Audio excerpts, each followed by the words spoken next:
Comment se démarquer de la concurrence? 7 astuces pour être unique tout en restant authentique. La concurrence, ça peut faire peur. Parfois, ça peut même être déstabilisant, voire démoralisant. Mais j'ai deux bonnes nouvelles pour vous. La première, c'est que la concurrence, c'est une bonne chose parce qu'elle est stimulante et elle nous pousse à donner le meilleur de nous-mêmes. La deuxième chose, c'est qu'il existe quelques astuces bien gardées pour pouvoir se démarquer de ses concurrents. Donc, je m'appelle Emmanuelle Connet, je suis entrepreneur. J'ai créé Powiz pour aider les futurs entrepreneurs à se lancer. Le secteur de l'accompagnement à la création d'entreprises, donc c'est très concurrentiel. Du coup, les astuces qu'on va vous partager ce soir, c'est des choses que on a mis en place chez Powiz, qu'on a testé et approuvé pour la plupart. Donc voilà, j'ai énormément travaillé sur la question de comment se démarquer des concurrents. Et je pense que les astuces qui ont pu fonctionner pour Powiz pourront fonctionner pour vous aussi. Donc, je suis en compagnie de Jessica. Jessica qui est conseillère de formation chez Powiz, ainsi que experte en cosmétique, pour vous partager ces 7 astuces qui vont vous permettre d'être unique tout en restant authentique. Comment ça va ce soir, Jessica? Bah écoute, ça va très bien. Je suis ravie d'être parmi vous pour ce live et le dernier du coup de l'année 2021 aussi. Donc j'ai vraiment hâte de partager les petites astuces, en tout cas qu'on a pu trouver. Génial. Je vois qu'on a pas mal d'habitués qui reviennent, donc on est content de vous voir. On est content de vous voir ce soir. Ok, alors la première astuce que moi je voulais vous partager, c'était d'utiliser le storytelling. Donc le storytelling, ça va vous permettre de créer un univers de marque qui sera plus attractif que les concurrents, justement avec un storytelling qui va être impactant. Donc ça va vous aider à vous démarquer de vos concurrents déjà en valorisant la naissance de la marque.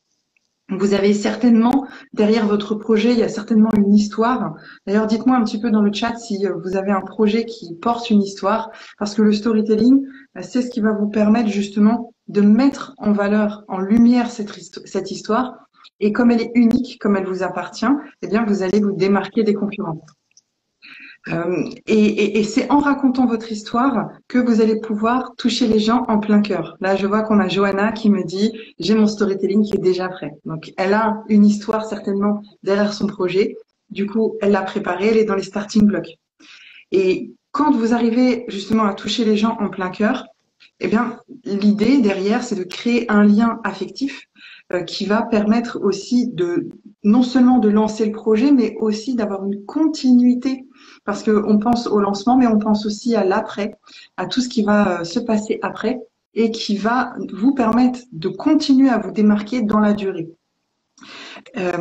Et c'est en justement vous démarquant dans la durée que vous allez non seulement vous démarquer, mais en plus poser les bases de tout ce qui est fidélisation client. Donc vous n'imaginez pas à quel point le storytelling a de l'impact dans votre business.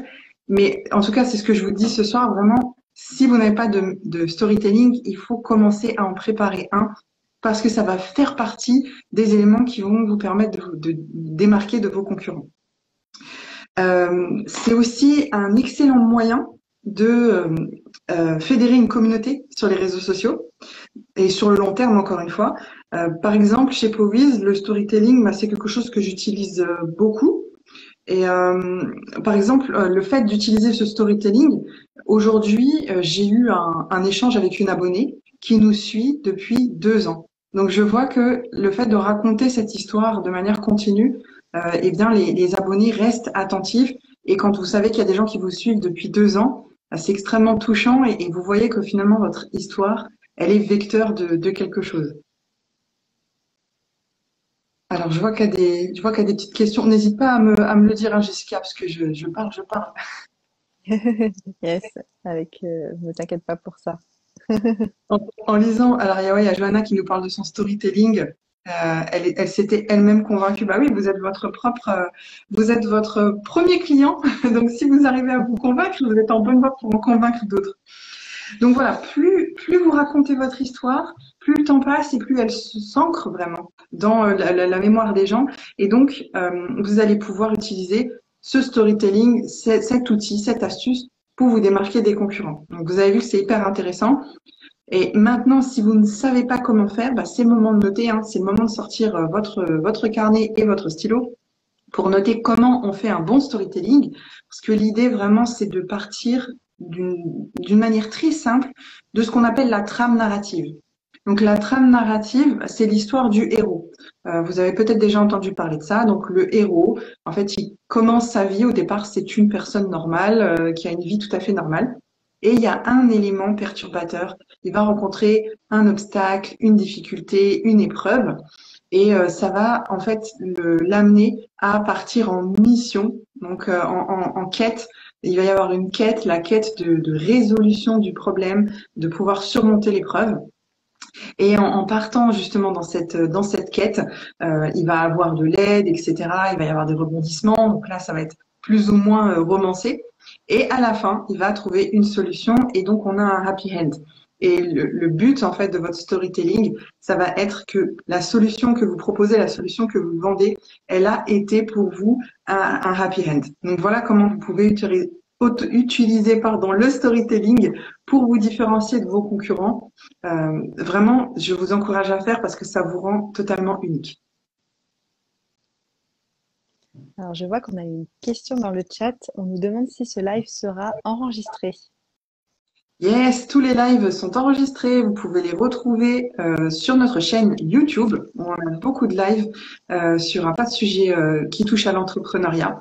Et on a aussi sur IGTV, donc sur notre compte Instagram, vous pouvez retrouver les replays. Donc voilà, ça c'était ma première astuce. Jessica, est-ce que tu as une autre astuce à nous partager? Alors, avant de passer à la seconde astuce, moi j'aimerais te demander si tu as déjà entendu parler du story making. Eh ben non, justement. Alors, dites-nous d'ailleurs, pour les personnes présentes, si du coup vous connaissez le story making. Donc, je pense que storytelling, c'est un terme qui fait écho à beaucoup de personnes. On en entend parler de plus en plus. On l'utilise de plus en plus aujourd'hui, notamment à travers les réseaux sociaux, que ce soit pour la marque ou même pour parler d'un produit. Mais aujourd'hui, on a une technique qui est en plein essor, qui est le story making, qu'on retrouve qui se fait de plus en plus, donc qui est encore un petit peu méconnu en France, mais qui arrive de plus en plus auprès de certaines marques. Alors, on a Fatima qui nous dit « Je ne connais pas », Sonia qui ne connaît pas non plus. Ah bon, bah super. Et en Alors plus, là, j'ai tu choisi me un tiens, petit exemple pour vous illustrer justement le story making. Donc, ça vous parlera. tu nous tiens en haleine, Jessica. On Ah, c'est aimerait ça. tous savoir qu'est-ce que le story making. Je sais, mais toi, ça va beaucoup te parler. Du coup, je sais que c'est un concept que tu vas beaucoup aimer. Alors, en fait, on part du principe que aujourd'hui, certaines marques ont constaté que l'utilisateur, le consommateur d'une marque ou d'un produit n'a plus simplement envie d'être passif. Il a envie de devenir actif dans l'écriture de la marque. Il a envie de se sentir imprégné de la marque et de justement pouvoir y apporter sa touche personnelle, en fait. Contrairement au storytelling où du coup, il est vraiment plutôt dans l'écoute et un peu plus passif. Là, le consommateur, en tout cas, a envie d'être beaucoup plus en immersion dans la marque. C'est une technique qui va en fait permettre d'inclure le consommateur, l'utilisateur d'un produit dans la fabrication de son histoire. Donc c'est vraiment ça la grosse différence et je vais vous illustrer cela avec Spotify par exemple, donc que vous connaissez sûrement tous. Spotify c'est une plateforme, donc une application que vous pouvez télécharger sur laquelle vous pouvez consommer de la musique. Et en fait, ce qu'ils ont fait Spotify pour travailler justement ce qu'on appelle le story making, c'est que chaque fin d'année, ils envoient une notification à leurs utilisateurs sur leur rétroprospective de 2021. Et dans la rétroprospective de 2021, en fait, tu vas avoir une sorte d'histoire dans laquelle tu es inclus en te disant vous avez les 5 artistes que vous avez les plus écoutés sont vous avez écouté 1200 minutes de tel artiste et entre parenthèses, ils vont te mettre une petite phrase sympa du style c'est un artiste que vous aimez bien, etc. Et ils vont te raconter une petite histoire dans justement cette notification. Et en fait, là où ils sont très forts, c'est que cette petite histoire qu'ils ont créée autour justement de la personne, de ce qu'elle écoute, de ce qu'elle consomme sur leur plateforme, ils vont l'inviter à la partager sur les réseaux sociaux. Tu vois, ils vont l'inviter justement à la partager auprès de ses amis via Instagram, via Facebook, via Snapchat, etc. Et là, en fait, on va avoir une sorte de storytelling qui va se faire autour justement de nous-mêmes, en fait. C'est-à-dire que, par exemple, moi qui ai reçu cette notification, la première chose que j'ai fait, c'est que j'ai partagé ma rétroprospective musicale à ma copine pour qu'on puisse la comparer. Donc, en fait, tu as une sorte de viralité qui s'ancre autour du concept. Et en fait, ce qui est hyper intéressant, c'est que du coup, le client participe à l'histoire de la marque parce qu'ils vont vraiment partager leur expérience avec d'autres personnes. Donc, c'est une technique qui vraiment valorise le client, leur expérience. Et là, on a en quelque sorte ce qu'on appelle des ambassadeurs, en fait. Tu vois, à partir de la simple notification de l'application que tu as reçue, ben, en fait, tu vas le partager à une autre personne, tu vas le comparer, tu peux le partager directement via les réseaux sociaux. Donc, je trouve que c'est hyper intéressant et ça se fait aussi beaucoup, tu sais, sur Snapchat avec les filtres qui sont créés parfois par les marques. Je pense notamment il y a quelques temps où on avait la marque, la maison de luxe Cartier qui avait créé un nouveau sac et qui a créé son filtre Snapchat avec justement ce sac. Et là, du coup, on inclut en fait un petit peu le client dans le storytelling au final parce qu'on l'invite justement à écrire l'histoire. Franchement, c'est top comme concept. Et du coup, comment tu verrais ça appliqué à un porteur de projet? Tu penses qu'on peut utiliser ça de quelle manière, par exemple? Alors, c'est vrai que du coup, sur une plus petite structure, ça nécessite réflexion. Là, c'est une technique que j'ai découvert moi-même il y a peu de temps.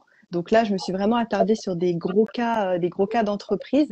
Mais je pense que vraiment, ce qu'il faut retenir, c'est que l'idée, c'est de vraiment inclure en fait les personnes à l'écriture, au storytelling de votre histoire, en fait, entre guillemets. Et à partir de ce moment-là, on va vraiment parler de story making.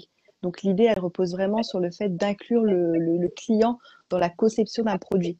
Et parfois, ça se fait de manière assez naturelle lorsque tu as des marques, notamment cosmétiques, qui sont dans de la co-création. Au final, le storytelling, bah, il est fait en fait il est fait en s'inspirant aussi des besoins des personnes qui vont participer justement à cette co-création. Donc là, tu es par exemple dans un storytelling qui est fait en fait de manière bilatérale et là, on pourra parler de story making. Mais en tout cas, via de la Ouais, co-création, c'est une astuce qui peut marcher. effectivement, ouais. Bah, franchement, c'est top. Alors, dites-nous, qu'est-ce que vous avez découvert sur le story making? Je pense que ça va vous donner plein d'idées parce que même sur, comme tu as dit, sur des plus petites structures, finalement, on peut peut-être même, quand on a justement pas beaucoup de clients au départ, ça peut être intéressant de pouvoir leur envoyer une rétrospective à chacun de l'histoire qu'ils ont eue avec votre marque. Ben voilà, à telle date, vous avez passé tel achat, à telle date, vous avez passé tel achat. C'était un plaisir de travailler avec vous cette année, etc., etc. Donc effectivement, en fait, réécrire l'histoire qu'on a vécue ensemble, c'est-à-dire la marque et le consommateur, le client, finalement, on est encore dans cette histoire de créer des liens, de tisser des liens, et donc de se démarquer, parce qu'effectivement, il y a très très peu de gens qui vont faire ça, hein, qui vont prendre le temps de le faire. C'est clair et fait sur le ton de l'humour. En fait, je pense que quand tu adoptes le bon ton, justement, c'est là où tu prends le temps de t'attarder dessus parce que tu es aussi curieux. Tu vois, moi, quand j'ai eu la notification de Spotify, bah, j'ai été curieuse de voir justement ma rétrospective parce que je ne savais pas trop à quoi m'attendre et j'ai trouvé ça plutôt sympa, plutôt fun. Donc, ça laisse justement, je pense que ça renforce aussi le lien affectif que tu peux avoir pour la marque ou le produit, tu vois. Donc, tu as vraiment une dimension hyper importante derrière ce concept qui peut être abordé. Ah bah écoute, merci beaucoup pour cette astuce, Jessica. Je C'est t'en prie. vraiment top. Du coup, moi, la troisième astuce que je voulais vous partager, ou bien il y a peut-être des questions d'abord. Oui, alors je vois qu'on a Anan qui nous a demandé, lorsque l'on demande l'avis des clients pour une prochaine collection, par exemple pour savoir ce qu'ils recherchent. Donc là, on va être plus dans la co-création, ou plutôt éventuellement dans le sondage, un petit peu côté étude de marché. Je pense que le story making, c'est plus que leur demander simplement qu'est-ce qu'ils recherchent. Vraiment d'essayer d'écrire des choses avec eux. comme les exemples qu'on avait pu déjà citer, où on va, en termes de co-création, où on va vraiment demander aux abonnés ou aux clients de choisir entre une version A et une version B d'un produit, par exemple. Ouais, Ça serait je peut-être plus suis comme même ça. avec toi. Tout à fait. Alors du coup, je vais pouvoir passer à la troisième astuce. Donc la troisième astuce, bah, elle est très simple, mais en même temps, je vois encore trop de porteurs de projets qui l'oublient, qui la mettent de côté. C'est tout simplement d'avoir un avantage, un ou plusieurs avantages concurrentiels. Donc si vous voulez vous démarquer, il vous faut absolument un avantage concurrentiel. En fait, c'est l'essence même du terme avantage concurrentiel. C'est l'élément clé qui va vous différencier, qui va vous permettre d'avoir une longueur d'avance sur vos concurrents. C'est la définition même de l'avantage concurrentiel. Donc, il vous en faut un. En fait, quand vous regardez votre business, et d'ailleurs on l'a vu dans le business coaching offert samedi dernier avec les participants, on a beaucoup parlé de l'avantage concurrentiel. C'était hyper important. Donc, ça doit faire partie de votre plan, de votre projet. Il faut absolument que vous puissiez démarrer avec un avantage concurrentiel. En fait, quand vous vous lancez, vous ne pouvez pas vous contenter de faire la même chose que vos concurrents. Vous devez forcément faire mieux parce que les clients attendent que vous fassiez mieux. Dans le sens où, quand vous étudiez votre marché, vous allez normalement identifier qu'il y a des points d'insatisfaction. C'est-à-dire qu'il y a les clients, ils consomment déjà, même si le marché est concurrentiel, ils achètent déjà chez telle ou telle marque, mais ils sont pas tout à fait satisfaits. Il y a des manquements, il y a des lacunes. Le produit parfait existe assez rarement. Donc, on a toujours comme ça une espèce de bulle d'insatisfaction. Et c'est dans cette bulle d'insatisfaction que vous allez devoir aller chercher votre avantage concurrentiel. Ou est-ce que les concurrents ne satisfont pas les clients et que moi, je peux les satisfaire? Donc ça va être vraiment hyper important. Je vous donne quelques avantages je vous donne quelques exemples d'avantages concurrentiels que vous pouvez mettre en place. Donc encore une fois, hein, c'est le moment de noter. Donc ce que vous pouvez offrir, bah, bien sûr, c'est un meilleur produit ou un meilleur service. Alors dit comme ça a l'air simple, mais quand j'entends meilleur produit ou meilleur service, j'entends au sens du client. C'est-à-dire que vous êtes forcément fan de ce que vous allez lancer. Vous allez forcément nous dire, moi, j'ai pas de concurrence parce que mon produit il est unique. Voilà, c'est quelque chose qu'on entend beaucoup. Hein, je vois Jessica qui rigole. C'est quelque chose qu'on entend beaucoup. Ok, dans ton cœur à toi, ton produit, c'est le meilleur, il est unique. Mais dans le cœur du consommateur et dans l'esprit du consommateur, c'est peut-être pas la même chose. Donc, il faut vraiment aller écouter et analyser les retours des clients, de tes futurs clients et des consommateurs en général pour voir qu'est-ce qui serait meilleur à leur sens. Parce que c'est à eux que tu vas vendre. Donc, c'est eux qui doivent être prêts à acheter, quand bien même toi, tu es déjà fan. Donc voilà, un meilleur produit, un meilleur service du point de vue du consommateur. Un autre avantage concurrentiel, bah, c'est d'offrir des fonctionnalités inédites. Donc ça, c'est pas toujours évident parce que ça nécessite parfois de la technologie. Mais dans certains domaines, et notamment je pense à la cosmétique, j'avais discuté avec une personne qui m'expliquait qu'elle faisait beaucoup de veille, une des participantes au business coaching, qu'elle faisait beaucoup de veille scientifique. Et donc, en faisant de la veille scientifique, elle arrivait en fait à savoir quels étaient les actifs qui étaient vraiment bénéfiques ou pas. Et donc, elle avait quand même une connaissance et potentiellement une longueur d'avance. Donc, si on arrive à sortir un produit qui a une fonctionnalité inédite, eh ben, on prend un avantage concurrentiel. Ce qu'on peut offrir également, c'est un meilleur rapport qualité-prix. Donc là, vous allez pas forcément vous démarquer par un prix plus bas, mais l'idée, c'est que pour le même prix que vos concurrents, vous allez offrir plus ou mieux. Donc ça aussi, c'est intéressant parce que vous le savez peut-être ou pas, il y a des profils d'acheteurs et parmi ces profils d'acheteurs, il y en a qui recherchent absolument le meilleur rapport qualité-prix. Et ça, c'est des acheteurs qui sont intéressants à avoir parce que ils sont prêts à mettre le prix. En fait, il y a des gens qui ont un discours du type, bah, moi, je suis prêt à payer si ça fait ça. Donc, je te vois hocher la tête en Jessica. Il y a des acheteurs comme ça qui sont ils sont intéressants en fait. C'est des acheteurs qu'il est intéressant de capter. Donc en offrant un meilleur rapport qualité-prix, vous allez pouvoir justement cibler ces profils-là. Donc c'est une piste qui est extrêmement, je pense, exploitable. Et vous avez aussi la possibilité de travailler sur un produit qui va en remplacer plusieurs. Donc, typiquement, le produit le plus connu dans ce sens, le plus actuel, on va dire, c'est peut-être le Thermomix. Parce que le Thermomix, c'est un peu un des avantages concurrentiels, c'est qu'on vous vend qu'il va remplacer tous les robots dans la cuisine. Mais pour un plus petit porteur de projet, nous par exemple chez Powys, on a accompagné une trainees, donc une personne qui a lancé sa marque de cosmétiques. Elle s'appelle Joséphine. Elle a lancé la marque de cosmétiques Patate Douce. Et son premier produit, il est 3 en 1. Donc il fait pas que hydrater, il fait plusieurs choses en même temps. Donc finalement, ce qu'elle vous vend aussi, c'est d'avoir moins de produits dans la salle de bain. Donc il y a tout aussi une dimension minimaliste, réduction des déchets, etc., etc. Donc je pense que le fait de sortir un produit multifonction, ça peut être un bon avantage concurrentiel.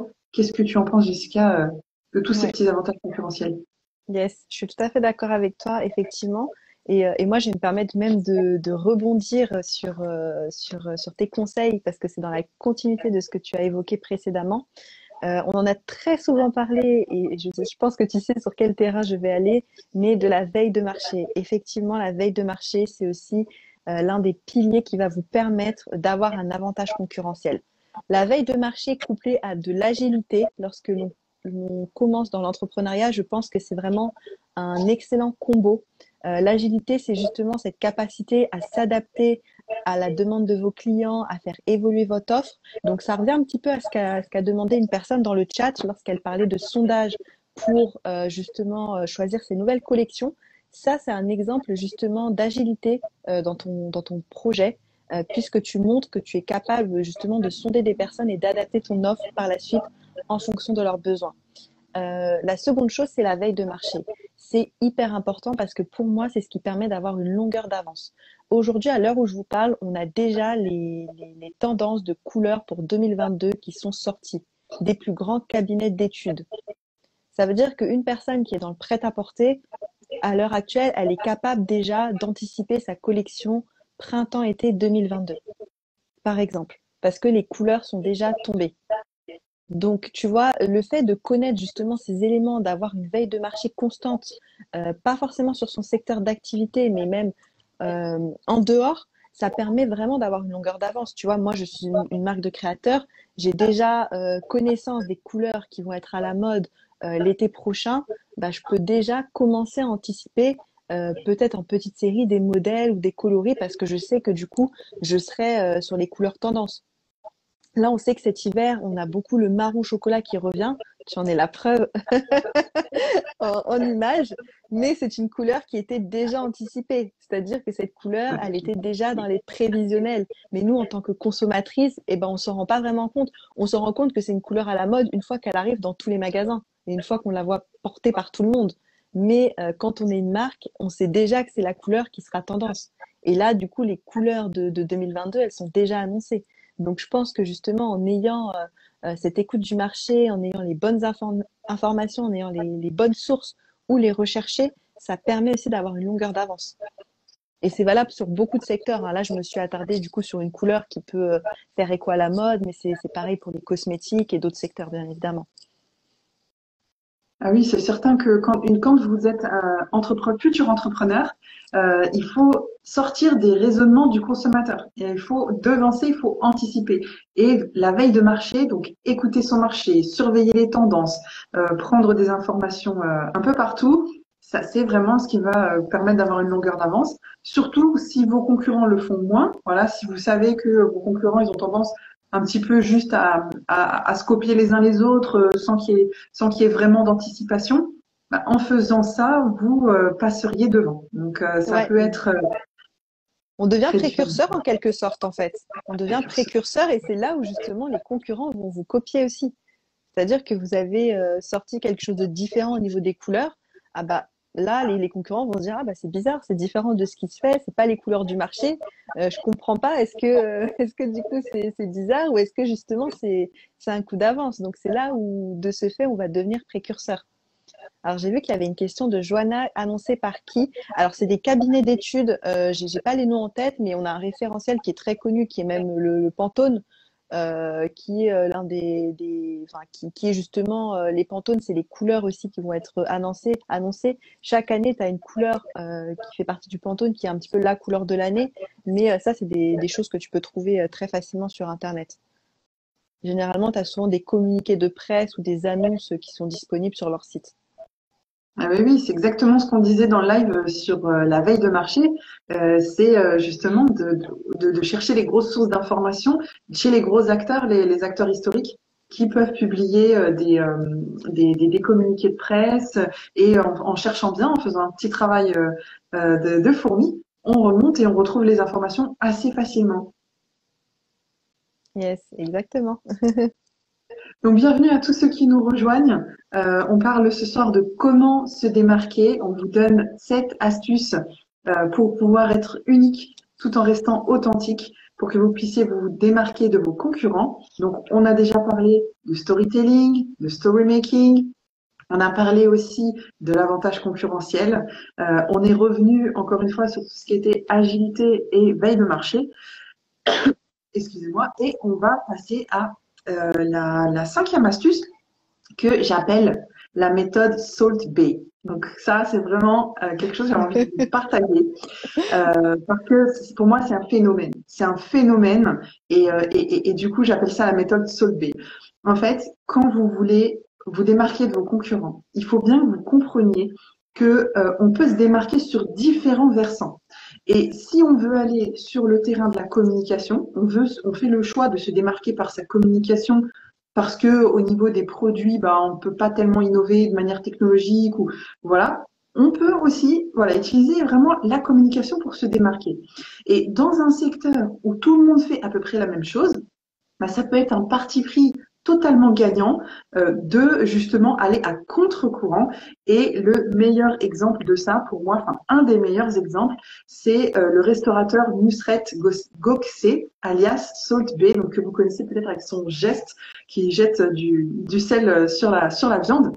Donc à la base, il faut revenir à la base, je pense, de la construction de ce personnage à contre-courant. Vous avez un garçon boucher qui devient restaurateur.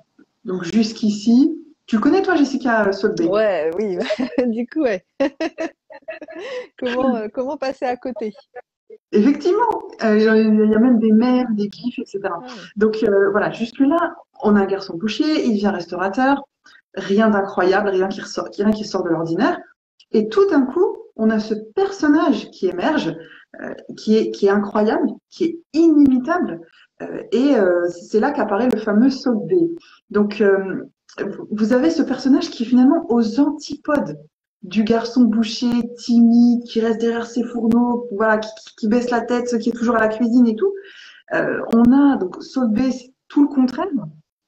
C'est l'extravagance, d'une part. C'est un personnage vraiment extravagant. C'est aussi toute une gestuelle. Hein. Il y a le rituel de jeter de sel, mais pas uniquement. Il y a d'autres. Il y a vraiment un code gestuel qui est très travaillé et qu'on retrouve dans ce personnage. Il y a un dress code également, qui est pas du tout le dress code du garçon boucher. C'est clair. Et en fait, on a un univers qui est un petit peu inspiré de la mafia italienne. Donc ça fait aussi écho, ce qui est génial en fait, l'univers de la mafia italienne, ça fait référence à toute une cinématographie, à un univers, à une époque. Donc en fait, il fait le lien avec tout cet univers-là et il se le réapproprie. Et finalement, on a aussi un petit peu d'autodérision saupoudrée sur tout ça pour montrer que, je pense, qu'il y a aussi une volonté de montrer que non, je suis pas schizo, mais voilà, je fais le show, j'assume, je fais le show, j'incarne mon personnage, j'assume. Et finalement, avec tout ça, on est complètement à l'opposé de l'image de la profession. D'ailleurs, il en joue aussi beaucoup parce qu'il met des photos de quand il était plus jeune. Et donc, ce qui nous permet en fait toujours de voir la différence entre qui il était et qui il est devenu. Donc voilà, moi ce que je retiens, c'est vraiment cette histoire d'être complètement à contre-courant, de faire ce que personne ne fait, et surtout de faire vivre le personnage avec constance dans le temps. C'est-à-dire, c'est pas un personnage qui a apparu pendant quelques mois et puis après qui a disparu après avoir fait un buzz et puis voilà, on n'en parle plus. Là, c'est vraiment, il est tout le temps présent en fait, dans toute sa communication, il est tout le temps présent et en ayant cette constance, eh bien, va s'opérer une véritable différenciation, quelque chose de très très fort par rapport à tous les autres restaurateurs, pour la simple et bonne raison que c'est extrêmement difficile, voire impossible à copier. Demain, quelqu'un essaye de copier Solvay, ça ne fonctionnera pas. Parce que on est d'accord, hein, Jessica, ça ne peut pas Ouais, marcher. mais non, mais c'est clair, et il y a des gens du monde entier qui se déplacent justement pour aller exclusivement dans son restaurant aujourd'hui. C'est incroyable en fait. L'impact qu'il a eu, il est vraiment mondial en fait. C'est vraiment les gens se déplacent pour aller dans ce restaurant. Et je pense que la déception, c'est d'aller dans ce restaurant et de ne même pas le voir en fait. Je pense que c'est sûrement l'une des déceptions des personnes aussi. Bah oui, parce qu'il est là, il incarne son personnage, il fait le show, il a une constance. Et d'ailleurs, justement, il tourne, en fait, il fait des tournées, en fait, dans ces différents restaurants. Et c'est vraiment, c'est l'attraction. Mais voilà, il a osé. Donc maintenant, vous, comment vous pouvez l'appliquer à votre business? Ben, j'ai envie de dire déjà moi, je vous parle un petit peu de comment moi j'applique la méthode Solvay parce que je vous ai dit que au début de ce live que ce dont on parlait ce soir, on se l'appliquait. Alors j'ai pas eu besoin d'aller autant dans l'extravagance, mais après heureusement, j'aurais pas pu honnêtement. Mais comme quoi c'est faisable d'appliquer cette méthode. C'est-à-dire que moi, j'ai observé le monde de l'accompagnement à la création d'entreprise de l'intérieur et de l'extérieur. J'y suis allée de l'intérieur, j'y suis allée de l'extérieur et tout. Et j'ai vu que les profils, c'était les formateurs, les accompagnateurs, c'était un petit peu toujours les mêmes. Et le simple fait que moi, ben, j'ai un profil différent, visuellement, je suis différente. Quand vous allez dans un organisme d'accompagnement à la création d'entreprise, il y a très peu de chances que vous soyez accueilli par une femme de confession musulmane qui porte le voile, qui est entrepreneuse et qui va venir justement vous accompagner et vous aider. Donc le simple fait que je sois moi-même finalement, c'est déjà pour moi être complètement à contre-courant de ce monde-là. Et finalement, c'est quelque chose bah, que j'ai trouvé le moyen d'exploiter en restant moi-même. Donc, vous voyez, c'est une méthode qui est intéressante parce que le personnage est très identifiable, mais on n'a pas forcément besoin d'aller dans l'extravagance.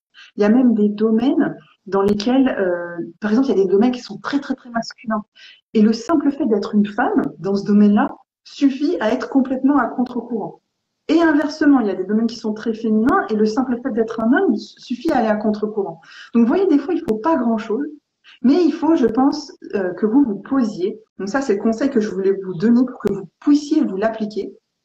Eh bien, c'est de vous poser, encore une fois, de faire cette fameuse veille de marché, cette étude de votre marché, et de regarder ce que font tous vos concurrents et d'essayer d'imaginer qu'est-ce qui serait à l'opposé tout en restant bien sûr quelque chose d'inspirant, quelque chose qui va vous valoriser et qui va vous mettre vraiment en lumière. Donc c'est voilà, c'est mon conseil pour vous si vous voulez appliquer cette astuce, c'est de réfléchir à comment je peux prendre le contre-pied de tout ce qui se fait dans mon domaine pour appliquer la méthode Solvay. Et effectivement, ton propre exemple est très parlant, hein, comme tu disais, sur le marché de la formation, et c'est incroyable.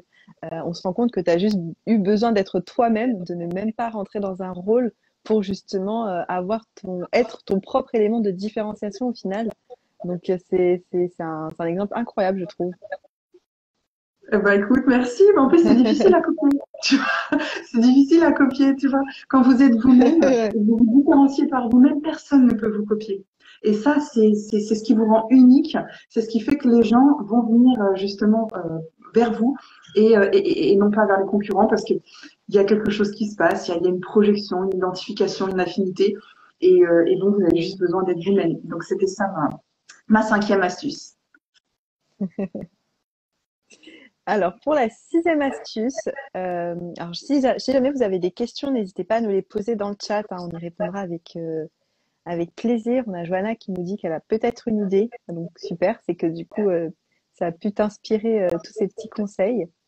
Moi, la sixième astuce dont je voulais vous parler, c'était notamment lorsque l'on vend un produit, donc plutôt physique entre guillemets, c'est de ne pas oublier toute la notion de service autour.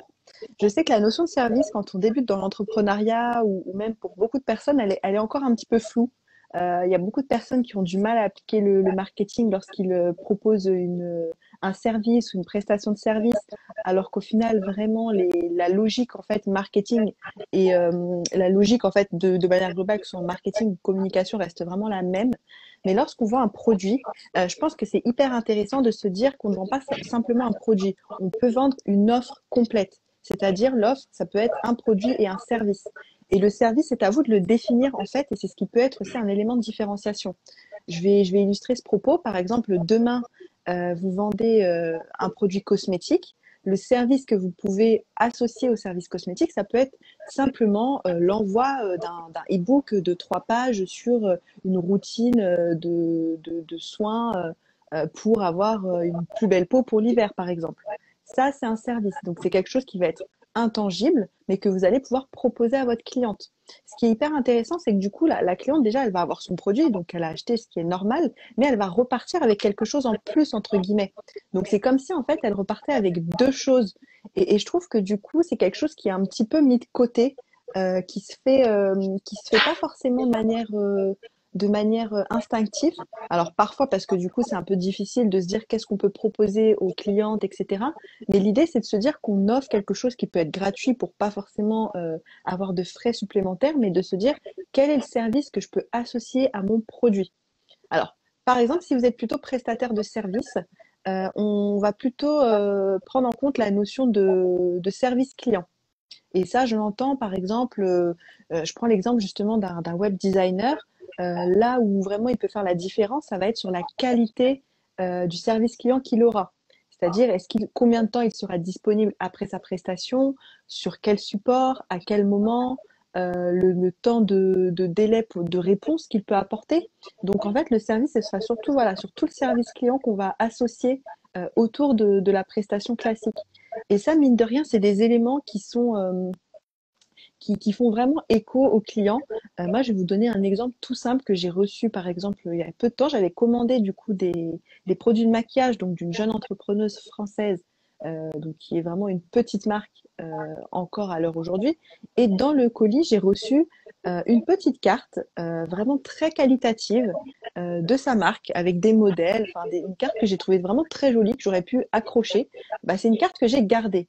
C'est tout bête, hein. Mais en fait, elle était tellement belle, la qualité de la photo était tellement jolie, la qualité était vraiment, le support était vraiment très beau que je me suis dit, je peux pas la jeter. Faut que je la garde. Donc c'est tout bête, mais en fait, rien qu'un un petit quelque chose, ça peut faire la différence, tu vois. Donc je l'ai gardée dans un petit coin et elle est posée à côté de mon bureau. Mais tu vois, quand tu es installé à un endroit et que du coup, tu as toujours ce petit élément à côté, ben en fait, tu penses à la marque en fait. Ça veut dire que c'est tout bête, mais en fait, du coup, la personne va penser à la marque. En cosmétique, ça se fait beaucoup, vous savez, avec les trousses qui sont offertes. On le voit beaucoup aussi, bah, les marques à la période de Noël, avec les coffrets de Noël, où souvent, du coup, vous achetez le parfum, mais vous avez le coffret où on va vous mettre le gel douche et le lait pour le corps. Et encore, la petite nouveauté cette année, notamment sur les coffrets de parfum, c'est que on ne met plus de gel douche et de lait pour le corps. Maintenant, les marques privilégient plutôt les produits de maquillage. Donc ça, petite astuce, mais en tout cas pour les personnes qui entreprennent en cosmétique, les produits complémentaires ne doivent plus forcément rester sur des gammes complémentaires, type lait pour le corps ou gel douche pour le corps, car c'est quelque chose qui est un petit peu en perte et qui répond moins aux besoins des clients. Alors, je sais pas si toi, déjà, lorsque tu as fait des commandes, Emmanuel, il y a des petites attentions comme ça qui t'ont marqué ou des petites choses où du coup, tu t'es dit, ah bah, voilà, le service est vraiment top, ou tu as eu une petite surprise en recevant justement une commande ou en achetant un produit. Alors oui, bah, il y a les commandes où tu reçois des échantillons, mais des vrais échantillons, des Ouais. échantillons qui vont vraiment te permettre de tester des produits. Et en plus, si ces échantillons ils sont personnalisés, là je pense qu'on est vraiment au top C'est bingo. ouais, au top de l'offre et du modèle dont tu parlais, les échantillons. Après, il y a tout ce qui, en fait, quand tu parlais, j'étais en train de penser à plein de trucs. Tu vois, par exemple, dans le monde de la mode, bon, il y a un truc qui se fait depuis très longtemps, c'est d'offrir le service retouche. Et peut-être que ça se fait, enfin, ça se fait beaucoup en boutique physique, mais ça se fait moins à distance. Et le fait de pouvoir proposer de la retouche sur, c'est une idée, hein, mais de pouvoir proposer de la retouche sur du e-commerce, ça peut pourquoi pas être un service en tout cas, tout dépend si la clientèle le demande. Et ça peut être un service, même dans le domaine de la mode. Parce que souvent, les gens de Tout la à mode fait. nous disent, mais et moi, comment je peux faire? Et du coup, j'étais en train de penser aux gens de la mode. Je me suis dit, et eux, qu'est-ce qu'ils peuvent inclure? Mais je suis sûre qu'il y a un tas de services parce que les gens savent pas forcément choisir leurs vêtements. Donc, le fait d'offrir un service de conseil, bon, ça se fait beaucoup justement dans la cosmétique. Mais comme tu as dit, en fait, quand on fait de la veille, il faut voir très large. Donc, quand on est dans la mode, pourquoi pas inclure un service de conseil d'une manière ou d'une autre, si on voit que les clientes ont fait un panier abandonné sur telle pièce, bah c'est peut-être parce qu'elles savent pas avec quelle autre pièce la mettre, donc pourquoi pas leur proposer ce qui irait avec dans un panier abandonné et du coup tu lui vends deux produits au lieu d'un. Tu sais, je pense Ça, à ça, quoi quand tu me dis ouais. ça? À la notion de live shopping, qui se fait de plus en Ah, plus. Et qui illustre un petit peu justement ce que tu disais, où au final, la cliente abandonne son panier sans connaître les raisons. Le live shopping se fait de plus en plus. Et je pense que ça peut être hyper intéressant, tu sais, quand on a une boutique d'e-commerce, même pour présenter des pièces, où tu vois, sous forme de petits webinars ou sous forme de, enfin, X support, de faire un live shopping avec des personnes, avec des créneaux horaires attitrés, en fonction du positionnement de la marque. Je pense que c'est quelque chose qui peut vraiment être sympa, tu vois. yes, alors c'est une astuce bonus que vous donne ce soir Jessica. Jessica, dis-nous qu'est-ce que c'est exactement le live shopping, comment on peut mettre ça en place quand on est e-commerçant. Alors personnellement, j'ai pas encore assisté à une séance de live shopping, mais en tout cas, je sais que les maisons de luxe le font beaucoup, tu sais, depuis la pandémie. C'est-à-dire Ah que bah comme oui. les boutiques étaient fermées pour justement répondre aux besoins d'une clientèle très exigeante, forcément, quand on va acheter un article de luxe chez la maison Dior qui coûte X euros, on a besoin d'être accompagné. Généralement, c'est pas sur un coup de tête. Ce qu'ils ont mis en place, c'est tout simplement des créneaux, des rendez-vous téléphoniques en visio où la conseillère vous appelle et vous guide dans votre shopping. Donc, elle va être là pour vous présenter les pièces, pour vous expliquer les pièces. C'est comme une séance de shopping en physique, sauf que du coup, on a la conseillère attitrée qui va vous présenter les pièces en fonction de vos besoins, en fonction de votre demande. Et du Et coup, ça mais se fait ça, de plusieurs manières. et oui, mais c'est clair, ça m'évoque trop de choses. Tu m'as tellement donné des idées elles sortent, il y en a trop qui sortent en même temps. Mais oui, carrément, en plus, enfin, c'est quelque chose que font les maisons de luxe, comme tu l'as décrit. Mais en fait, ce que je trouve absolument génial et justement, qui me coupe le souffle, c'est que même des petites marques peuvent le mettre en place. Ah oui, C'est-à-dire que clairement. rien ne t'empêche de prendre des créneaux avec tes clientes parce qu'au début, justement, tu n'en as pas beaucoup. Donc, tu peux prendre le temps avec elles et ça va être l'occasion bah, justement de faire de la vente additionnelle. Voilà, elle va venir pour une pièce et tu vas lui dire, c'est les métiers de vendeuse de mode, hein, tu vas lui dire, bah voilà, ça irait aussi bien avec ça, avec ça, avec ça. Et non seulement tu as une offre, mais si ça va encore beaucoup plus loin que ça, c'est une expérience en fait. Ah oui, là, ouais, là, t'es vraiment sur le côté, tu dépasses la notion de service. Là, tu rentres vraiment dans la notion expérience client différenciante. Donc ça, pour se démarquer, clairement, le live shopping, il y a encore trop peu de secteurs qui l'utilisent, alors que je pense qu'il y a beaucoup à gagner dessus en termes de différenciation. Et que D'autant c'est pas plus que si compliqué que ça à mettre en place en plus. Mais c'est ce que j'allais dire, c'est-à-dire que moi, je pense d'un point de vue pratico-pratique, tu vois, je m'imagine, je me dis, bon, même si j'avais pas le time de le faire, ben, en fait, je vais embaucher une alternante, voilà, une personne qui sera dans ce secteur, qui aura un cursus vraiment orienté vente, orienté mode, etc. Et du coup, je vais former l'alternante à prendre les rendez-vous et à le faire, en fait. C'est ça. C'est du très, très, très peu vu. C'est clair, ça se fait peu. Ça se fait du coup beaucoup dans le secteur du luxe, effectivement, mais dans les autres secteurs, ça se fait très peu. Alors, je sais que les parfumeries l'ont fait aussi pendant le confinement. elles ont mis en place justement ce système de live shopping, donc chez Marionneau, avec des conseillères qui vous aidaient justement à faire vos achats. Donc pareil, avec des créneaux téléphoniques, un appel visio, et la personne est en magasin pour vous guider et faire les achats. Donc c'est vraiment une expérience où tu es en pleine immersion en fait dans la boutique. Donc si même si tu es à domicile et que tu as la possibilité de t'aménager un petit coin, ton petit showroom à domicile, c'est vraiment bingo en fait. Complètement. Et d'ailleurs, parenthèse, je sais que pour les marques des petites marques de vêtements sur Instagram, le simple fait de montrer les nouvelles collections en live, à chaque fois qu'il y a une nouvelle collection qui sort, le fait de faire un live pour dire bah voilà c'est la nouvelle collection, voici les différents modèles, ça je sais que c'est déclencheur de vente. Donc et finalement maintenant que je me souviens un petit peu de tout ça qui avait déjà commencé il y a quelques années, ça n'était que la précursion finalement de ce que tu décris aujourd'hui et qui serait vraiment dommage en tant que petite marque, en tant que nouvelle entreprise de se priver en fait. Ouais, exactement. Bah, en fait, je pense que c'est le Covid aussi qui a accéléré, qui a accentué, tu sais, justement cette démocratisation du live shopping. Mais effectivement, ça reste encore méconnu en France. Mais je pense que voilà, dans les années à venir, ça va prendre beaucoup plus d'ampleur.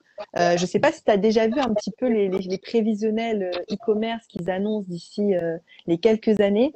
En tout cas, en cosmétique, c'est incroyable. D'ici 2030, ils annoncent que 30% des produits cosmétiques seront achetés via le e-commerce. Donc 30%, c'est quand même énorme. Pour votre clientèle, ça représenterait une personne sur trois si vous avez la possibilité d'être distribué en physique. Donc c'est vraiment pas négligeable, hein. On sait que le e-commerce est en croissance d'année en année, mais selon certains secteurs d'activité, on sait que la croissance d'ici les 5 à 10 prochaines années, en tout cas sur le long terme, vont vraiment doubler, voire tripler. Et en plus, c'est intéressant parce que ça veut dire un essor des marketplaces. Aujourd'hui, il y a quelques grosses marketplaces, mais je pense qu'on va en voir de plus en plus. Donc même au niveau des marketplaces, il va y avoir une granularisation. Donc on peut envisager de distribuer ces produits sur son e-commerce en physique, mais aussi dans les différentes marketplaces qui vont naître, qui vont être dédiées au secteur qui nous correspond finalement. Exactement. Eh ben, écoute, alors on a vu les six premières astuces, donc il nous en reste une dernière. Et la septième astuce dont j'aimerais vous parler, c'est la fidélisation client. La fidélisation client, donc à ce sujet, il y a un certain nombre de choses que vous devez absolument savoir. Vous devez être capable de savoir comment et quand faire apparaître votre avantage concurrentiel dans le parcours client. Vous devez savoir également comment créer une très belle expérience client qui va se prolonger au-delà de l'achat. Ce qui serait intéressant également, c'est de se pencher sur comment créer vraiment du lien au sein d'une communauté sur les réseaux sociaux de manière à fidéliser, pour utiliser la fidélisation comme technique pour se démarquer de la concurrence. Et puis, par extension, bah aussi, comment récompenser les meilleurs clients et fidéliser un maximum sur le long terme pour pouvoir se démarquer de la concurrence. Donc ça, c'est un sujet qui est assez long mais qui est vraiment passionnant. Et du coup, on l'a abordé en totalité dans une de nos vidéos sur notre chaîne YouTube qui s'appelle Fidélisation client, les techniques à connaître pour se démarquer de la concurrence, et dans laquelle on répond justement à toutes ces questions. Donc, je vous inviterai, pour ceux qui regarderont ce replay, à cliquer sur le lien qui sera mis dans la description de ce live pour visionner cette vidéo sur la partie vraiment fidélisation client pour que vous puissiez justement utiliser toutes les techniques de fidélisation client pour vous démarquer de la concurrence. Et écoute Jessica, merci beaucoup pour ce live. Et c'est moi qui te remercie pour l'invitation. C'était comme toujours un plaisir. Il y a quelqu'un qui a dit que ce live était super. J'ai vu passer pas mal de commentaires. Donc, merci à vous pour toutes ces interactions. Et puis, on se retrouve très vite en 2022. Yes, avec plaisir. J'ai déjà hâte. Moi aussi. Allez, bonne soirée à tous. Bonne soirée. Et pour répondre, Oui, oui, c'est il sera enregistré. enregistré. On est synchro. Merci Bye. beaucoup à tous. Merci.